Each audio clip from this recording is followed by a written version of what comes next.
Big John McCarthy and Josh Thomson gave their predictions on the highly anticipated featherweight title clash between Alexander Volkanovski and Diego Lopes. Two men headed in completely different directions, colliding for UFC gold. Volkanovski, coming off that brutal knockout loss to Ilia Topuria, has taken his time away from the cage to properly recover, both mentally and physically. But despite the recent setbacks, Volk remains supremely confident. He's openly expressed belief that he'll dominate Lopes and reclaim what was once his. But Lopes is a problem. He's thriving, riding a wave of momentum and confidence. Lopes has looked unstoppable lately, and both men are promising a dominant performance, making this fight even more intriguing. Big John is picking Diego Lopes without hesitation. To him, Diego's current momentum and peak form will be the deciding factor. Josh Thomson, on the other hand, doubts Lopes' ability to go full 5 rounds, as we've never seen him in deep waters before.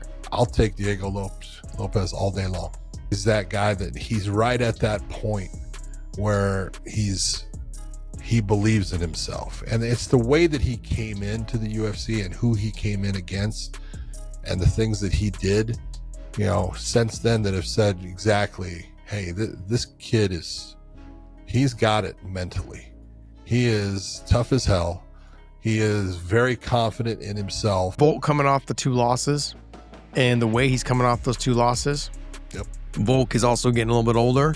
Yep. And last is the guys that Volkanovski's had a hard time with have been the guys that have good submissions. And Diego Lopes has got some really good attacks on the ground. The thing that concerns me with Diego Lopes is if this fight gets into round 3, 4, 5, will he be that same fighter he normally is in 1 and 2? Because, John, he slows down a lot because of the weight. Does. We've seen it in every fight he's gone in the 3rd round. He looks tired.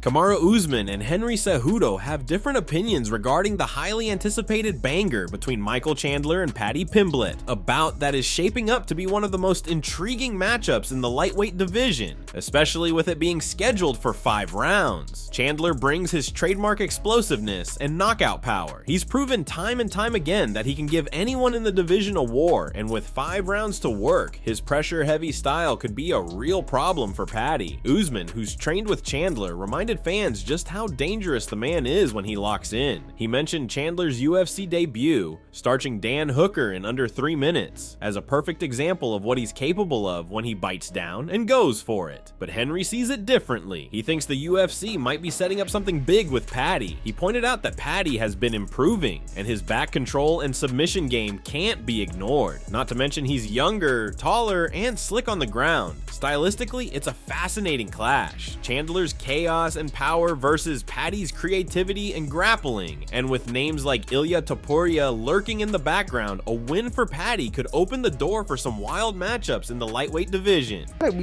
gotta put some respect on that dude's name. And he's only gotten better, bro. Like, I just feel like with Michael Chandler, I think the UFC know what they're doing. And they're doing a 5-rounder. Like, think about it too. I think Paddy Pimblett is a lot better than what we think. And I'm smelling an upset here. And I do believe that he could a win over Michael Chandler could put him in a really good position where he could be one fight away from fighting for the title. Michael Chandler is no slouch. I mean, Michael Chandler when he came in, they gave him to who? Dan Hooker. And what did Michael Chandler do? Yeah, emphatic fashion. Hooker. So now you're putting this guy up with Paddy Pimblett. When Michael Chandler's able to bite down and get going, man, he can really hurt you. He can really hurt you. So I like it. I'm gonna have to go with Michael Chandler here. UFC denies the leaked Ilia Topuria versus Charles Oliveira fight announcement. Ilia Topuria's jump to lightweight has been one of the most talked about moves of the year, and this past weekend things got even more chaotic. During the Spanish broadcast of Saturday's UFC event, viewers were caught off guard when a graphic appeared announcing Ilia Topuria versus Charles Oliveira, seemingly confirming Topuria's highly anticipated debut at 155 105 pounds. Naturally, the MMA world exploded, but not so fast. According to UFC officials, the matchup announcement was a mistake. Speaking to Alex Bihunin of MMA Mania, the promotion clarified that the supposed leak was not true, and the graphic was shown mistakenly. Still, the intrigue remains. After vacating the featherweight title earlier this year due to weight cut issues, La Leyenda made it clear that he's gunning for a second belt, and with a perfect 2-0 record in 2024, including historic knockouts of Volkanovski and Holloway, many expected Topuria to walk straight into a title fight with Islam Makhachev. If not Makhachev, Charles Oliveira has been the other top name on his radar, a title eliminator that fans and pundits have been clamoring for. So while the UFC says it's not official, the smoke might still be signaling fire. Now the question is, was this an accidental leak of what's to come, or is the Georgian's next move still completely up in the air? Either way, the lightweight division is heating up fast.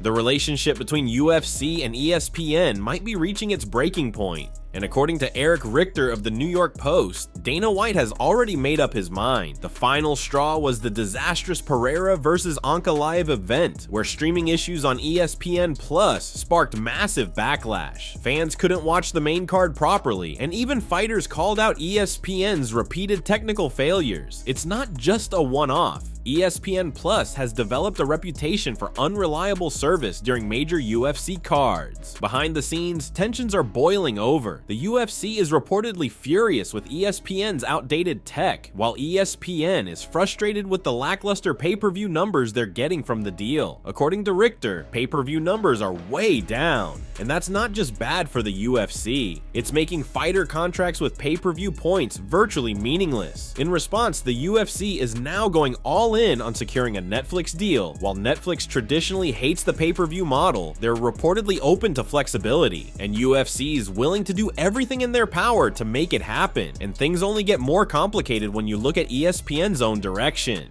They recently announced plans to drop MLB coverage by 2026 so they can focus more on the NBA, WNBA, NFL, and college football. With basketball and football now taking center stage, it's no wonder Dana White is looking for an exit. If the UFC does jump ship to Netflix, it could reshape the entire future of fight broadcasting. What about you, fight fans? Have you ever faced issues streaming UFC events on ESPN? With technical difficulties becoming more common, it's frustrating for fans and fighters alike. Share your experience. Have you been impacted by these streaming problems during a live event? Leave your comments below. Don't forget to drop your predictions for this weekend's highly anticipated UFC 314 card. Who wins between Volk and Lopes? Can Paddy the Baddie defeat Iron Mike Chandler? Thanks for watching. Don't forget to leave a like and subscribe for daily MMA news.